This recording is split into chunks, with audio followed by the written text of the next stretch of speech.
This is a video response to a user called Grappling Ignorance. He has a video called Analogy, and in that video he says that he is an omnivore, and he presents this analogy.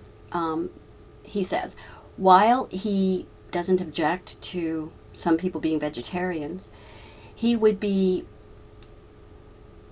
willing to, or would take, a retaliation against any vegetarian group or any vegetarians who made it illegal to eat meat.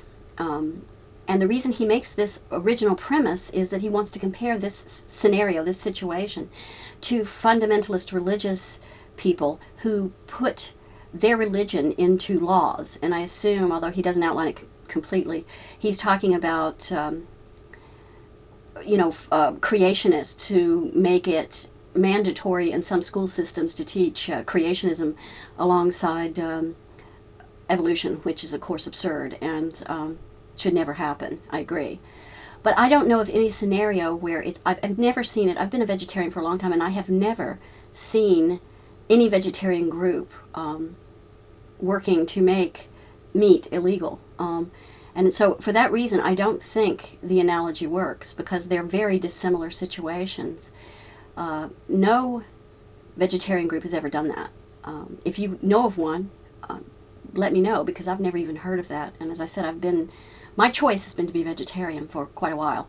And I've talked in the past about why I'm a vegetarian, and it was a choice, that I made when I was 18, and I have never regretted it.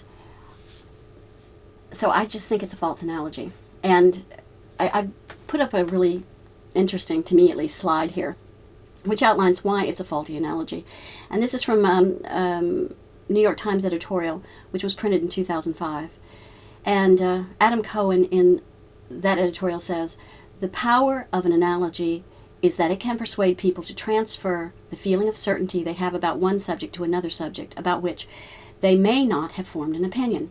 But analogies are often undependable, and you really do have to be very careful when you're trying to create an analogy. They're not as easy to create as it looks like on the surface. Their weakness is that they rely on the dubious principle that, as one logic textbook puts it, because two things are similar in some respects, they are similar in other respects. An error-producing fallacy of weak analogy results when relevant differences outweigh relevant similarities." And I think that's the problem here. Relevant differences between vegetarianism and fundamentalist Christianity are much greater than any possible relevant similarities, and I honestly can't think of any relevant similarities between the two. On the other hand, I just have to comment on this, and I know I'm going to get flack, and I don't care.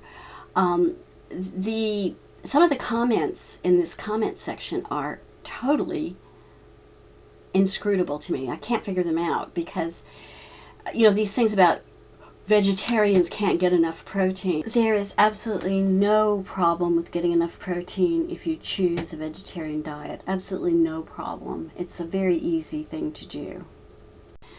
I think eating too much meat creates a lot more problems than eating too little meat. Would I legislate it? Absolutely not. Do I think it's a good analogy to say that anyone might? I don't really think so.